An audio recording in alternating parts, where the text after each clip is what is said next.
Baik, terima kasih Yang Mulia. Ahli ya, sebelum kami melanjutkan terkait dengan pokok perkara, kami ingin menanyakan pada saat ahli dikukuhkan begitu ya menjadi guru besar ataupun pada saat menempuh kuliah S3, apakah benar ahli berfokus di bidang hukum lingkungan dan sumber daya alam?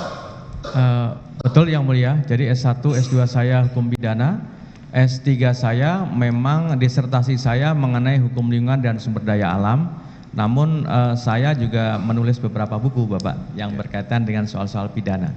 Demikian Yang Mulia. Baik, berarti benar ya mengenai disertasinya dan guru besarnya ya, yang tentang hukum lingkungan dan sumber daya alam. Betul Yang Mulia. Baik, betul. Saya lanjutkan ya, tidak apa-apa, tapi memang sudah dihadirkan sebagai ahli, kami menghargai dan kami akan menanyakan beberapa, semoga ahli bisa menjelaskan kepada kami, begitu ya ahli? Baik Bapak. Pertanyaan pertama saya, tadi sudah disebut pasal 12E, pasal 12F, dan 12B besar, ahli sudah menjelaskan di pertanyaan sebelumnya.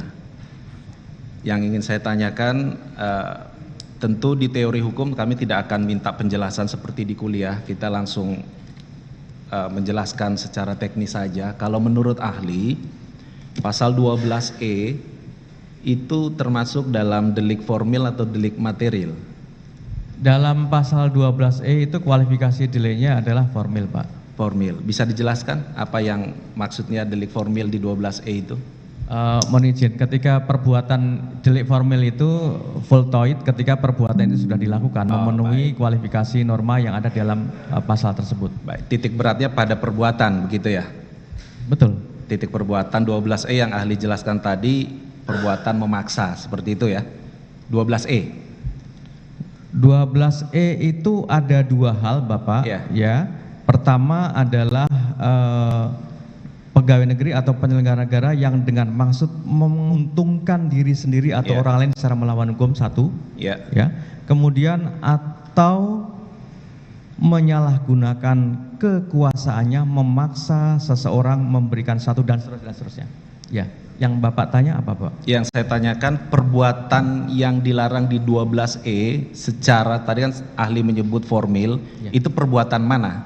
Kan itu banyak itu ya? Ada dua Pak. Iya. Ada dua tadi. Dijelaskan saja biar kita jelas nih. Yang dilarang itu tadi kan ahli sudah sepakat atau menjelaskan bahwa 12E adalah delik formil, kan begitu?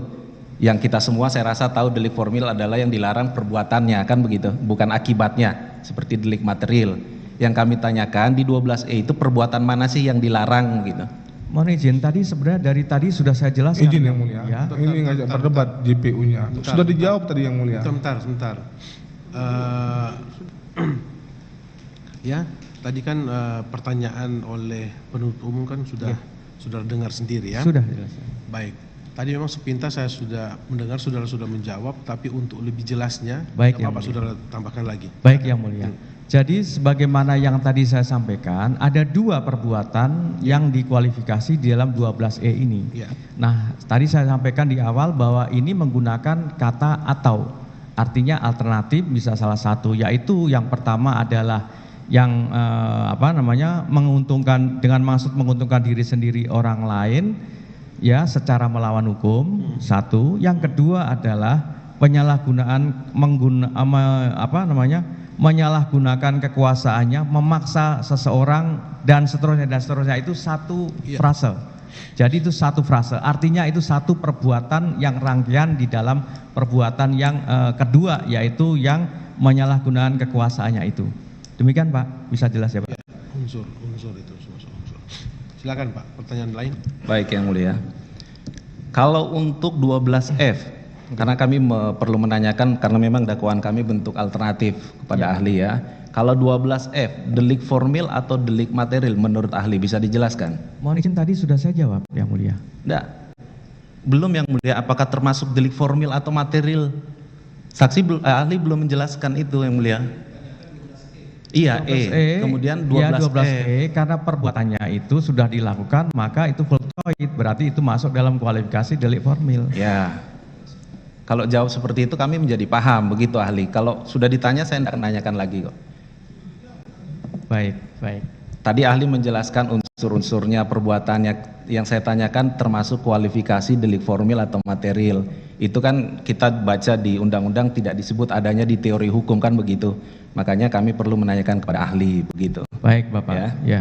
Dan Bapak saya kira sudah paham, mohon izin yang mulia. Jadi di dalam delik material itu yang sekarang menjadi kualifikasi delik material itu adalah di pasal 2 dan pasal 3. Ya. Berdasarkan putusan MK. Saya kira semua ahli hukum saya kira berpendapat demikian. Betul. Demikian yang mulia. Betul. Agar masuk dalam catatan sidang kami perlu menanyakan bahwa ahli Pak Profesor Agus Surono berpendapat seperti ini. Tentu kan kami harus mendengar di persidangan. Sebenarnya itu tujuannya ahli, bukan apa kami seperti menanyakan mengetes, bukan. Justru akan kami kutip bahwa ahli profesor ini menerangkan ini termasuk delik ini seperti itu. Kita lanjut ya. Saya tidak akan mengajak debat kok, tentu ahli lebih ahli dari saya kok. Kemudian ya, yang terakhir alternatif ketiga 12B. Kalau 12B besar, apakah termasuk delik formil atau delik material menurut ahli? Mohon izin yang mulia, tadi saya sampaikan yang delik material hanya pasal 2, pasal 3. Selain itu adalah delik formil ya, baik. Demikian yang mulia. Oke. Ahli bisakah menjelaskan kepada kami perbuatan di dalam 12 huruf E apakah harus dilakukan oleh pegawai negeri atau penyelenggaranya sendiri atau dia bisa melakukan melalui orang lain, perantara? Bisa dijelaskan? Mohon izin yang mulia, norma yang ada di dalam pasal 12E secara eksplisit adalah pegawai negeri atau penyelenggara negara. Sehingga yang dijerat dengan pasal itu adalah pegawai negeri atau penyelenggara negara. Ya, saya kira jelas itu kalau mau dikenang itu, bahwa kemudian dalam prakteknya itu ada perbuatan-perbuatan misalkan yang tadi pasal 15 tadi itu maka berbeda lagi kan begitu. Nah, kalau secara spesifik dalam 12E jelas adresat subjek hukumnya adalah pegawai negeri atau penyelenggara negara. Demikian yang mulia. Baik. Misalnya ahli ya, si penyelenggara negara tersebut dalam melakukan perbuatan 12E ini bersama-sama dengan orang lain, baik dia penyelenggara negara maupun bukan penyelenggara negara, apakah bisa jaksa penuntut umum mendakwakannya dengan perbuatan turut serta? Mohon izin yang mulia, yang turut serta pegawai negeri atau penyelenggara negaranya yang didakwakan atau orang lain itu? Orang lain tentunya. Kalau penyelenggara negara sudah dijelaskan tadi adresatnya, subjek hukum kan sudah clear lah, dia pelakunya. Yang saya tanyakan, apakah bisa tindak pidana di 12E ini dia melakukan melalui perantara baik orang lain yang sesama penyelenggara negara maupun yang bukan penyelenggara negara dengan menggunakan turut serta di pasal 55 KUHP? Prinsip secara teori dalam naming penyertaan tindak pidana itu pelaku adalah lebih dari satu orang. Baik. Nah, tergantung dari perannya apa. Tadi sudah saya jelaskan secara detail yang mulia. Terima kasih yang mulia. Pertanyaan belum terjawab, bisa menggunakan pasal 55 atau tidak? Tadi saya sudah jawab. Mohon izin, kalau saudara mencermati jawaban saya adalah bahwa ketika ada pelaku lain maka ini bisa dikualifikasi sebagai konstruksi del naming. Baik. Baik, terima kasih penjelasan untuk Junto 55 yang ahli jelaskan ya. Ahli bisakah memberi contoh kepada kami yang dimaksud pasal 12E yang tadi ahli sudah menjelaskan mengenai penyalahgunaan kekuasaan kan begitu, bukan penyalahgunaan wewenang. Ahli bisa berikan contoh untuk kami memahami penyalahgunaan kekuasaan yang ahli pahami itu contohnya seperti apa penyalahgunaan kekuasaan di dalam pasal 12E ini? Ya. Mohon izin yang mulia, jadi makna frase penyalahgunaan kekuasaan ini tidak bisa berdiri sendiri, tapi harus diikuti dengan kata atau unsur yang ada di belakangnya, yaitu penyalahgunaan kekuasaan dimaksud adalah untuk apa? Baik. Untuk memaksa bla bla bla dan seterusnya, itu yang dimaksudkan dengan penyalahgunaan kekuasaan yang ada dalam pasal 12 huruf E. Demikian yang mulia jawaban saya. Baik. Jika dikaitkan dengan unsur selanjutnya yang ahli jelaskan. Apakah bisa ada contoh perbuatan yang ahli bisa jelaskan kepada kami? Jika tidak ada, kami tidak akan memaksa.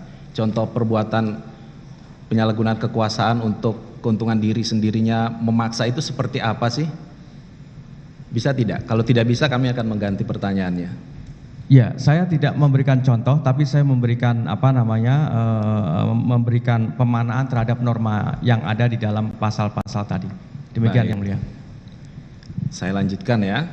Mengenai perbuatan memaksa, tadi sekilas saya sudah mendengar ahli menjelaskan bisa dilakukan dalam beberapa bentuk, kalau saya tidak salah ya, ada melalui fisik dan non fisik, betul? Atau catatan saya yang salah? Perbuatan memaksa ini. Oh ya, tadi saya tidak menggunakan terminologi fisik non fisik, tapi fisik maupun verbal. Oh, verbal, baik. Ya, itu seingat saya itu. Baik. Verbal ini apakah ahli bisa lebih menjelaskan kepada kami bentuk verbal ini? Apakah verbal yang diucapkan oleh si penyelenggara negara tersebut? Ya, tentu mohon izin yang mulia, verbal yang dimaksud adalah secara lisan, Bapak. Ya. Ya. Kata-kata ya, tidak perlu dengan perbuatan pun bisa dengan verbal, menurut ahli seperti itu. Ya, tadi saya sudah sampaikan mohon izin secara lisan. Secara lisan itu apakah kata-kata atau menggunakan melakukan perbuatan. Jadi lisan pasti menyampaikan sesuatu dengan kata-kata. Baik, bisa ya. Kalau menggunakan pengaruh, menurut ahli, bisakah? Secara eksplisit pemanaan pasal 12 huruf E tadi yang mulia mohon izin itu tidak bisa. Karena berbeda, norma pasalnya bukan pasal 12 huruf E ini. Tidak bisa ya kalau Tidak. pengaruh ya, hanya bisa dengan perbuatan atau kata-kata begitu ya. Baik. Ahli mengenai yang tadi ahli menyebut kalau ada pemaksaan, ada yang bisa ditolak kalau bertentangan dan sebagainya. Saya ingin mengaitkan dengan ketentuan umum di KUHP. Apakah ahli bisa menjelaskan ada beberapa perbuatan dalam keadaan terpaksa itu yang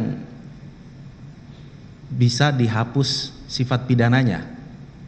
Ada keadaan terpaksa, ada pembelaan terpaksa, bisa ahli jelaskan? Enggak, yang mau Bapak tanyakan ini adalah berkaitan dengan alasan penghapus pidana, atau Bapak mau tanya overmah, Ya. atau Bapak mau tanya yang lainnya. Yang Bapak mau tanya apa ini? Baik, kalau Mohon kita izin yang spesifik mulia. ya. Ya. Tadi ahli menyebut kalau perintah itu disampaikan kepada oleh pimpinan kepada bawahan, bawahan mengetahui itu berlawanan dengan hukum, kan begitu, maka bebannya atau kesalahannya ada pada si bawahan. Kalau saya tidak dengarkan tidak salah dengar seperti itu ahli menjelaskan. Ya tidak tadi. Kita masih ada rekamannya. Ya, yang Bapak tanya apa? Saya Ya. juga saya masih ingat apa Ya, yang justru itu. Kan seperti itu. Bentar, jangan disimpulkan dulu, ditanyakan aja kemudian. Tadi yang saya dengar bawahan ini, Iya. kalau memang perintah itu tidak sesuai dengan aturan bisa menolak. Ya. Bisa menolak. Perintah Betul. itu bisa tolak. Itu yang saya dengar tadi. Betul yang mulia, betul. Nah, sekarang pertanyaannya. Pertanyaan ada saya, kalau itu ternyata tetap dilakukan karena keadaan terpaksa, saya kaitkan dengan di sini ada yang mulia pasal 48 49 KUHP, Iya. baik pembelaan terpaksa maupun keadaan terpaksa. Oke. Saya ingin ahli menjelaskan apakah bisa tetap dipidana orang yang dengan sudah ada dasar seperti itu. Ya, Itu tujuannya. bisa paham. Baik, mohon izin yang mulia. Jadi overmah yang saudara tanyakan kepada saya pasal 48 itu adalah overmah yang daya paksa. Ya. Jadi seseorang bawahan itu tidak punya pilihan. Contoh overmah kalau kita belajar hukum dari mulai S1, saya pikir berkaitan dengan soal ketika ada dua orang yang berada di tengah lautan, ya, yang berada di tengah lautan, kemudian ada satu bilah papan dan ini diperebutkan oleh dua orang itu, maka saling berebut sehingga kalau dua-duanya naik di papan maka akan tenggelam. Nah, ini yang dimaksudkan dengan overmah pasal 48. Tapi yang saya ingin sampaikan di dalam kaitannya dengan 49 tadi, ya mohon izin yang mulia, bahwa seorang bawahan maupun seorang atasan yang beritikat baik dalam melakukan setiap pekerjaannya sesuai dengan kewenangannya, maka dia harus mendasarkan pada dua hal. Apa itu? Satu adalah kode etik dan yang kedua adalah peraturan perundang-undangan. Sehingga kalau ada perintah atasan kepada bawahan dengan alasan apapun perintah itu salah, maka tentu bawahan dapat melakukan penolakan terhadap perintah itu. Kalau ternyata perintah itu merupakan perintah yang dilakukan perbuatan yang dilarang oleh peraturan perundang-undangan dan itu tetap dilakukan, maka menurut pendapat saya, siapa yang bertanggung jawab? Yang bertanggung jawab adalah yang melaksanakan perintah tidak sesuai dengan kode etik dan peraturan perundang-undangan. Demikian jawaban saya yang mulia. Jelas, jelas Pak. Baik. Tinggal dilihat dari fakta Ahli, persidangan. kami lanjutkan ya mulia. Ya, Ahli silakan. bisa jelaskankah di dalam Undang-Undang Tipikor apakah ada pemberatan-pemberatan pidana yang bisa dikenakan kepada seseorang pelaku tindak pidana? Ya, mohon izin yang mulia. Jadi di dalam konsep hukum pidana, ya tidak hanya di Undang-Undang Tipikor, di KUHP pun juga alasan-alasan yang memberatkan dan yang meringankan. Tentu semua ahli hukum saya kira sependapat dengan hal ini. Ada banyaklah yang bisa dijadikan sebagai alasan-alasan yang memberatkan maupun alasan-alasan yang meringankan. Saya kira ini yang ingin saya sampaikan yang mulia berkaitan dengan hal itu. Ahli tidak ingin menjelaskan kepada kami apa yang saya tanyakan tadi? Apakah ahli bisa menjelaskan apakah ada perbuatan-perbuatan yang memberatkan dalam tindak pidana korupsi yang dapat dikenakan kepada seorang pelaku tindak pidana? Ya, Silakan, mohon izin yang saudara, mulia. silakan. Yang Ini sudah mulia. masalah teknis sekali ya. Ini Ya. tergantung dari kasuistis Pak, kasus tergantung kasus per kasus. Ya. Tapi kalau saudara mau pingin jelaskan silakan. Mohon izin, saya justru tidak menjelaskan yang mulia. Iya, Jadi karena ini kan masing-masing bisa berbeda-beda yang Iya. mulia, tergantung dari kasus per kasusnya. Kasus per kasus. Kapan satu ini bisa dijadikan sebagai alasan yang memberatkan, kapan juga kemudian alasan yang meringankan, tergantung yang mulia. Iya. Itu sudah masalah teknis sekali Pak. Itu yang- fakta persidangan. Mohon izin yang mulia, Persidangan. saya lanjutkan lagi, sebenarnya bukan dalam hal yang meringankan dan memberatkan untuk tuntutan, tetapi di undang-undang saya kalau begitu saya sebut saja ya, misalnya apakah ahli bisa menjelaskan atau pernah mendengar kalau tindak pidana korupsinya dilakukan dalam keadaan tertentu, dalam keadaan bencana, dalam keadaan itu maksud saya. Yang di dalam maksud saudara undang-undang. tanyakan itu pasal 2 ayat 2. Jadi dalam undang-undang Iya. kan tadi saya sebutkan ketentuan. Ya. Kan saya jelas pertanyaan saya dalam ketentuan Undang-Undang Tipikor. ahli. Mohon izin yang Kalimat mulia. saya tadi jelas dalam ketentuan Undang-Undang Mohon Tipikor. izin, sebentar Bapak, sebentar. Ya. Bapak, saya kira kita santai di dalam persidangan itu, ya supaya saya bisa memberikan keterangan dengan Iya, baik. Ya, kalau saudara tanya kepada saya, saudara ahli, apakah saudara tahu tentang pasal 2 ayat 2? Saya akan jelaskan. Iya. Kan yang saudara tanyakan adalah, saudara ahli, apakah saudara tahu alasan-alasan yang memberatkan di dalam Undang-Undang Tidak Pidana Tipikor? Pasalnya kan banyak Pak. Tapi kalau fokus saudara tanya kepada saya, pasal 2 ayat 2, maka dalam kondisi-kondisi tertentu, ya kita kata korupsi yang dilakukan dalam keadaan keadaan bencana dan segala macam, tapi ini harus dimaknai berkaitan dengan pasal 2 ayat 1-nya. Ya. Tidak bisa saudara sampaikan bahwa ini berkaitan dengan pasal-pasal yang lainnya di dalam Undang-Undang Tipikor.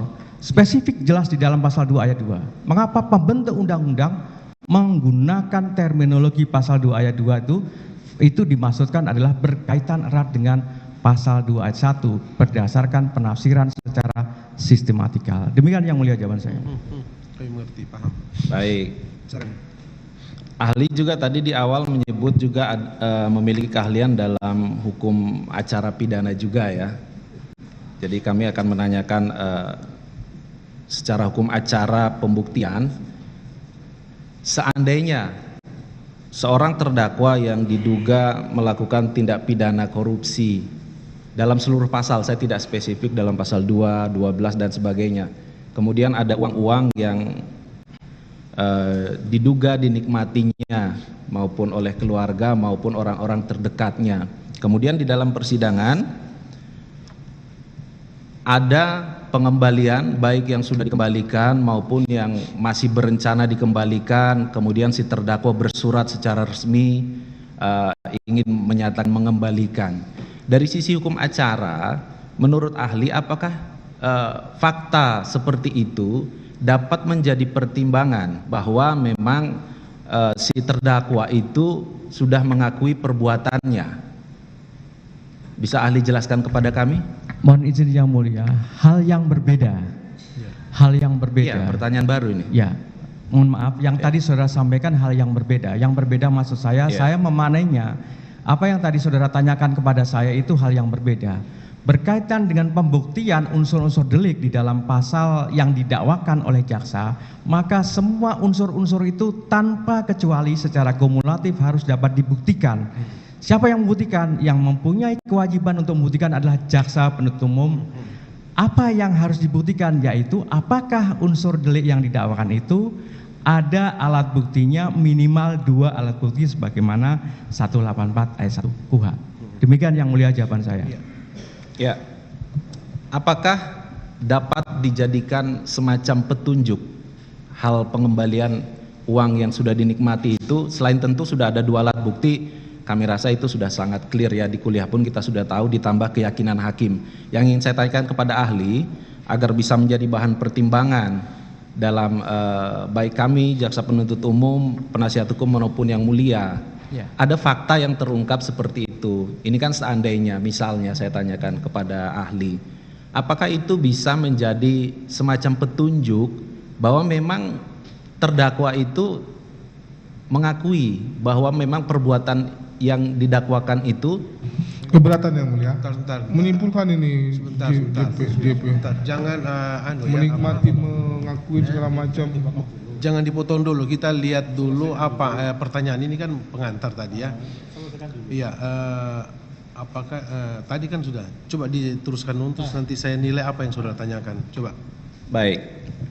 Apakah fakta seandainya, ini seandainya loh, saya tidak menyebut dalam tindak pidana ini maupun perkara di ruang sebelah dan lain sebagainya. Saya mengambil secara umum, jika ada seseorang pelaku tindak pidana yang didakwa, kemudian selain alat bukti yang sudah disajikan di persidangan, ada fakta yang terungkap di persidangan, penyetoran baik uang maupun pengembalian barang, kemudian ada pula surat resmi yang menyatakan bahwa terdakwa itu ingin mengembalikan uang yang pernah dinikmatinya. Apakah itu dapat menjadi bukti petunjuk tambahan untuk membuktikan peristiwa tindak pidana korupsi ini? Begitu maksud saya. Mohon izin yang mulia, jadi sekali lagi saya sampaikan bahwa di dalam bukti yang tadi sudah saya sampaikan 1841 KUHP itu kan ada alat bukti keterangan saksi, kemudian ada surat, dan kemudian alat bukti petunjuk. Petunjuk itu biasanya bisa digali dari fakta-fakta yang ada di persidangan. Saya kira demikian jawaban saya yang mulia. Itu Baik. sudah masuk kewenangan penyidikan. Baik, kalau ahli tidak menjelaskan lebih lanjut tidak masalah yang mulia. Ya. Itu kan kewenangan penyidikan, Pak. Kalau saudara menganggap bahwa itu adalah merupakan satu petunjuk, ya silakan saudara, kan itu kan kewenangan penyidik. Betul. Iya. Betul yang mulia. Kami kan hanya ingin mendapat penjelasan dari ahlinya yang mulia. Kalau ahli kan objektif, kalau keterangannya bisa diambil sebagai objektif tentu kami ambil. Jika tidak pun tidak akan diambil, begitu yang mulia. Silakan. Baik. Maksud kami yang mulia, kalau selalu dikembalikan ke bisa dilihat di undang-undang dan lain sebagainya, kan apa fungsinya ahli memberi penjelasan kepada kita kalau setiap jawaban saudara bisa baca di undang-undang ini. Ingatkan tadi kan beliau itu menjelaskan secara umum. Ya. Secara umum. Kalau masuk ke materi apalagi secara teknis itu kan nanti perkembangan ruang persidangan, fakta di persidangan yang kita nilai. Ini kan secara umum. Baik. Nanti kalau saudara seperti tadi menanyakan mengenai hal yang memberatkan dan meringankan, pasti ahli akan susah untuk menjawab itu. Masalah pertimbangan hal-hal yang memberatkan dan meringankan itu ada di dalam persidangan. Nanti kami akan bisa nilai. Bapak bisa menilai, kami juga bisa menilai mana hal-hal yang memberatkan dan meringankan yang bisa kita untuk terdakwa kan. Tidak perlu ditanyakan kepada ahli itu. Sebenarnya kita sudah tahu sebetulnya itu, Pak ya. Dari fakta persidangan kita bisa menilai. Betul. Masalah petunjuk tadi ya, maaf saya ambil alih sebentar ya. Petunjuk menurut saudara ahli itu ya, soal petunjuk itu apakah itu hanya ada bisa dinilai oleh hakim, majelis hakim, atau petunjuk itu bisa dinilai oleh penyidik atau penuntut umum? Mohon izin Yang Mulia, kalau menurut saya adalah bisa dinilai oleh hakim Yang Mulia pada saat di fakta di masalah petunjuk kan? Iya. Nah, itu apa namanya pertanyaan dari lanjutan pertanyaan dari saudara tadi untuk masalah petunjuk ya tadi. Itu kan dia nanti terekam, semua terekam dalam ruang persidangan, dan itu adalah kewenangan oleh undang-undang ya, bukan oleh kami. Betul Yang Itu Mulia. adalah kewenangan dari majelis hakim Betul, untuk Yang Mulia. petunjuk itu. Betul. Silakan Pak. Betul. Pertanyaan yang lain. Betul Yang Mulia, kami memahami mengenai petunjuk tersebut di KUHP diatur Yang Mulia yang mempunyai kewenangan petunjuk itu, maka kami ingin ahli menjelaskan itu. Kami lanjutkan Yang Mulia. Untuk pasal 12E ahli ya, bisakah ahli menjelaskan di perbuatan itu kan ada orang yang memaksa dan ada orang yang memberi uang atau membayarkan dan sebagainya kalau kita lihat di unsurnya. Ahli bisa menjelaskan kira-kira itu siapa sih yang punya inisiatif kalau di pasal 12E ini? Apakah orang penyelenggara negara yang memaksa meminta atau inisiatifnya dari orang yang memberi? Bisa ahli menjelaskan? Mohon izin Yang Mulia, di dalam pasal 12 ini tidak ada yang namanya unsur inisiatifnya harus ada pada siapa. Yang jelas dari dua perbuatan itu jelas yang tadi saya sampaikan, bahwa perbuatannya itu yaitu menguntungkan diri sendiri, orang lain secara melawan hukum, dan perbuatan yang satu lagi adalah menyalahgunakan kekuasaannya dan seterusnya dan seterusnya. Jadi tidak ada inisiatif harus ada pada siapa di dalam norma pasal 12E itu. Yang penting adalah pemenuhan unsurnya ada satu di antara dua perbuatan yang tadi sudah saya sampaikan. Demikian Yang Mulia. Baik. Apakah dapat dimaknai tidak menjadi hal yang penting dibuktikan bahwa ini inisiatifnya dari siapa begitu? Yang penting ada perbuatan memaksa dan ada pemberian uang, pembayaran dan sebagainya di unsur tersebut.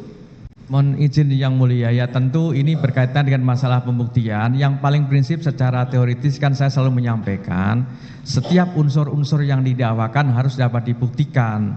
Ya, apakah mau yang perbuatan yang klasifikasi yang pertama atau perbuatan klasifikasi yang dua sebagaimana norma pasal 12E. Semua unsur itu harus dibuktikan. Yang penting jaksa mampu untuk membuktikan itu. Saya kira demikian Yang Mulia. Baik. Itu juga berlaku di 12F dan 12B besar ya. 12F dan 12 B besar. Tidak di seperti penjelasan ahli di 12E tidak menjadi hal yang utama inisiatif karena memang tidak ada unsur, begitu kira-kira ya. Baik, prinsipnya Yang Mulia selama unsur itu tidak ada ya tidak perlu dibuktikan. Baik.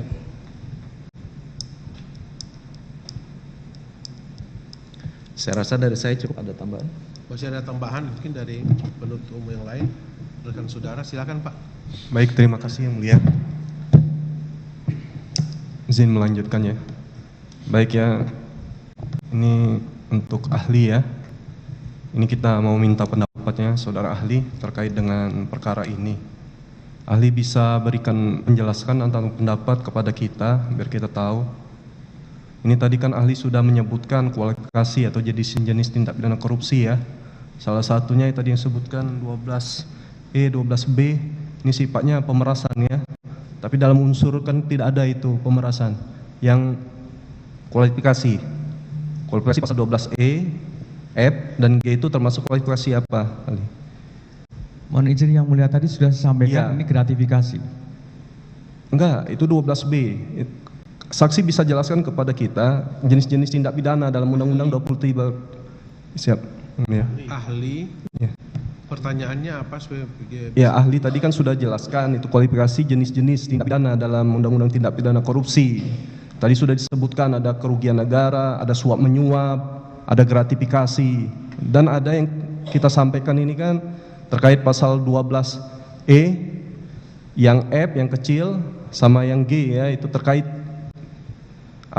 pemerasan. Kalau kualifikasinya, jenis-jenisnya. Betul begitu ahli? Mohon izin Yang Mulia. Ya. Saya tadi menjelaskan mengenai pasal 12E kecil dan 12F kecil dan pasal 12B besar. Ya. Itu saja. Di luar itu saya tidak menjelaskan. Itu jenisnya jenis apa yang ahli sebutkan tadi?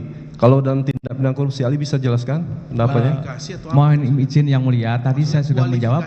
Iya, Kualifikasi menurut pendapat saya ini adalah masuk dalam kualifikasi gratifikasi. Oh, gratifikasi ya? Iya. Karena kalau suap tadi saya menjelaskan spesifik diatur di dalam pasal 5. Ya. Tadi saya sampaikan demikian. Demikian yang mulia. Jadi semua yang tadi 12E kecil sama itu gratifikasi, ahli sampaikan gitu deliknya, gitu. Menurut ahli ya? Kualifikasi. Ya, tadi saya sudah menyampaikan Kualifikasi. kalau kita mengacu kepada tipologi yang mulia yang dipahami itu adalah masuk dalam kualifikasi itu. Baik. Gini ahli, saya minta pendapatnya ini terkait dengan ini kan faktanya ini kan ada pemerasan kan, ada. Mohon izin yang mulia, kalau fakta saya tidak akan merespon. Saya ini cuma menyampaikan aja yang ini terkait dengan persidangan kan ini, karena kita terkait dengan konkretnya aja. Ali bisa jelaskan pendapatnya. Tadi kan Ali sudah jelaskan pengertian pemerasan. Ali bisa jelaskan apa perbedaan pemerasan sama pengancaman? Pendapat ahli gimana? Mohon izin yang mulia. Iya. Jadi pemerasan tadi sudah saya sampaikan bahwa ada intention yang dilakukan oleh si pelaku, dalam hal ini adalah pihak dan kemudian ada pihak yang lainnya. Artinya maksudnya ini adalah untuk supaya si pihak yang di pemerasan itu memberikan sesuatu kepada pihak yang melakukan pemerasan itu, kan intinya itu. Meskipun dalam kenyataannya bisa saja terjadi, bisa saja terjadi, tidak menjadi esensi di sana.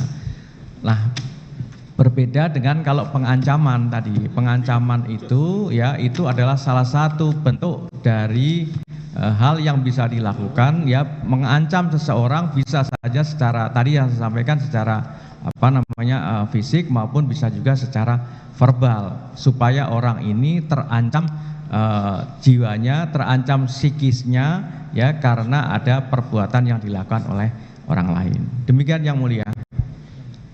Baik ya. Jadi tadi sudah dijelaskan ya pendapat ahli tadi pemerasan pengancaman. Ini kita masuk ke konkretnya pendapat ahli, saya minta pendapatnya. Kalau begini, misalnya si X ini tidak melaksanakan perintah dari atasan, dalam hal ini si A, dia dipindahkan atau dicopot, itu termasuk yang mana ahli? Mohon izin yang mulia, saya tidak berpendapat secara spesifik yang mulia. Mohon izin yang mulia, sekali lagi saya hadir di sini memberikan pendapat secara umum dan saya objektif juga, saya tidak berpihak ke sini dan juga tidak berkana ke sana ke pihak yang menghadirkan saya. Tapi prinsipnya adalah saya begini, kalau tidak mau menjawab ya tidak apa-apa yang mulia. Itulah diterangkan secara umum kan supaya kita bisa paham sama-sama. Siap yang mulia. Masalah fakta hukum kan kita sudah ungkap di sini persidangan dengan keterangan saksi-saksi dan semua kita sudah pada tahu semua itu. Sekarang masalah yang dijelaskan oleh ahli ini umum, hal yang umum, nanti kita akan nilai bersama, gitu Pak. Baik. Bukan saling menyalahkan. Silakan kalau saudara mau tambahkan pertanyaan tadi, silakan Pak. Saudara punya hak juga untuk, karena sudah ditanyakan kan tadi. Sudah yang mulia. Iya, silakan dijawab. Jawaban saya seperti apa yang pernah sudah saya sampaikan sebelumnya yang mulia. Jawaban saya tetap berpendapat seperti itu. Nah, kalau yang ditanya oleh Bapak apa Pak? Iya kan tadi. Yang Bapak tanya ke saya apa Pak? Iya, kita tadi kan menyampaikan konkretnya tadi Adi. Enggak, maksudnya konkretnya yang apa Bapak? Iya, faktanya ini termasuk pemerasan atau pengancaman yang saya sampaikan tadi. Misalnya ada suatu tidak melaksanakan perintah atasan, si X itu bisa dicopot atau dipindahkan. Mohon izin yang mulia, tadi kan sudah saya sampaikan, tinggal nanti saudara maknai apa yang saya sampaikan tadi. Kriterianya ada 2 tadi. Apakah perintah yang diberikan oleh atasan yang beritikat baik itu sesuai dengan kode etik dan aturan apa tidak? Kemudian bawahan itu melaksanakan perintah itu sesuai dengan itikat baik apa tidak? Patokannya hanya ada 2 itu tadi, kode etik dan peraturan perundang-undangan. Kalau ternyata berbeda dengan apa yang seperti yang tadi kriteria itu, maka saudara bisa simpulkan atau maknai sesuai dengan apa yang terjadi. Saya kira demikian yang mulia. Mohon izin yang mulia. Secara umum dijelaskan masalah fakta seperti apa nanti kan terlihat terekam dalam fakta persidangan, Pak. Tidak perlu kita paksakan ke ahli. Sedikit tambahan yang mulia. Terima kasih ahli. Saya sangat menghormati ahli tadi ketika ditanyakan oleh pihak penasihat hukum, meskipun dihadirkan oleh dari penasihat hukum terkait salah satunya dalam tanda petik penyalahgunaan atau pelanggaran dalam satu penyitaan, dan ahli menjawab bahwa saya yakin ini suatu jawaban yang bijak ketika ahli memberitahu bahwa ketika dalam satu pemeriksaan dalam pokok pidana udah tidak relevan lagi disampaikan hal tersebut. Itu terima kasih, karena tadi saya dengar seperti itu. Nah, terkait dengan pasal 12E, ahli, di dalam pasal 12E ini ada irisan-irisan unsur yang seperti tadi ditanyakan juga oleh penasihat hukum bahwa terhadap adanya penyalahgunaan kekuasaan yang tentunya beda dengan penyalahgunaan kewenangan. Dan tadi ahli juga secara bijak juga memberitahukan bahwa itu ada kewenangannya di ahli administrasi negara. Nah, yang menjadi pertanyaan saya, bahkan menjadi pertanyaan juga dari teman-teman ketika ada unsur memaksa, dan ahli tadi juga sudah memberitahu bahwa memaksa itu bisa secara verbal dan juga secara fisik yang pada turunannya menyebabkan adanya pelanggaran baik pada etika maupun pada undang-undang. Demikian intinya. Benarkah yang ahli sampaikan seperti itu tadi? Mohon izin yang mulia, saya tadi sudah menyampaikan berkali-kali, mohon saudara cermati betul apa yang saya sampaikan, bahwa ketika itikat baik itu ukurannya ada dua. Satu adalah kode etik, dan yang kedua adalah sesuai dengan peraturan perundang-undangan. Beda, Pak, undang-undang dengan peraturan perundang-undangan beda. Jadi turunannya banyak istilahnya peraturan perundang-undangan. Bukan, saudara harus pahami peraturan perundang-undangan itu adanya di pasal 7 dan pasal 8 Undang-Undang 12 maupun perubahannya. Itu di sana apakah masuk dalam kualifikasi itu? Semua itu adalah merupakan peraturan perundang-undangan. Demikian yang mulia. Terima kasih. Nah, yang menjadi pertanyaan saya dalam hal memaksa tersebut, tadi udah sedikit ditinggung terkait keadaan memaksa dengan keadaan memaksa. Misalnya, kalau saya ambil contoh ketika dalam perintah yang disampaikan tersebut itu tuh ada unsur-unsur, kalau tidak kamu saya nonjobkan atau saya pindahkan. Keberatan yang mulia udah masuk ke dalam dakwaan itu. Pertanyaan saya, nah dalam hal tersebut, apakah dalam hal keadaan memaksa tersebut wajib dilaksanakan juga oleh bawahan pada saat itu? Silakan ahli. Mohon izin yang mulia, tadi sudah saya sampaikan berkali-kali, patokannya adalah perintah atasan harus beritikat baik, kemudian ada dua kriteria di sana, bawahannya pun juga harus menjalankan dengan itikat baik. Kriterianya ada dua itu tadi. Ketika sudah dilaksanakan dengan menerapkan kriteria tadi, maka ini dikualifikasi telah melaksanakan perintah dengan itikat baik. Saya kira demikian jawaban saya yang mulia. Apa hanya batasannya seperti itu aja pada saat itu? Saya berpendapat demikian yang mulia. Oh ya, itu pendapat ahli ya. Oke. Kemudian ada unsur-unsur memberikan sesuatu, membayar atau menerima pembayaran, itu kita pasti udah secara gramatikal udah tahu lah arti dari unsur-unsur tersebut. Nah, yang menjadi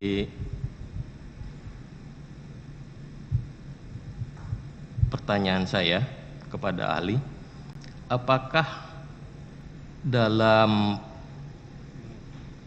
pemberian atau pembuktian unsur-unsur tersebut terhadap memberikan sesuatu, membayar atau menerima pembayaran tersebut wajib dinikmati oleh si terdakwa, si pelakunya, atau keseluruhan dalam penyertaan tersebut? Mohon izin Yang Mulia, jadi ini yang saudara tanyakan kepada saya pasal 12E, Iya. huruf kecil. Saya hanya fokus di 12E. Betul ya? Iya. Ya. Nah, tadi sudah saya sampaikan, mohon izin Yang Mulia, 12E itu kan ada dua perbuatan di sana. Yang perbuatan yang kedua itu yang berkaitan dengan penyalahgunaan kekuasaan dan seterusnya tadi, itu semua hal-hal yang berkaitan dengan itu tentu berkaitan dengan perbuatan yang kriteria yang kedua tadi, bukan yang pertama Bapak.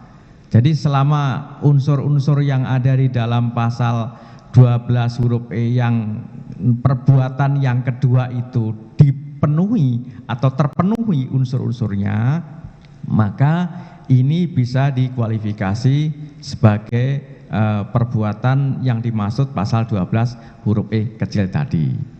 Demikian jawaban saya. Cukup Yang Mulia.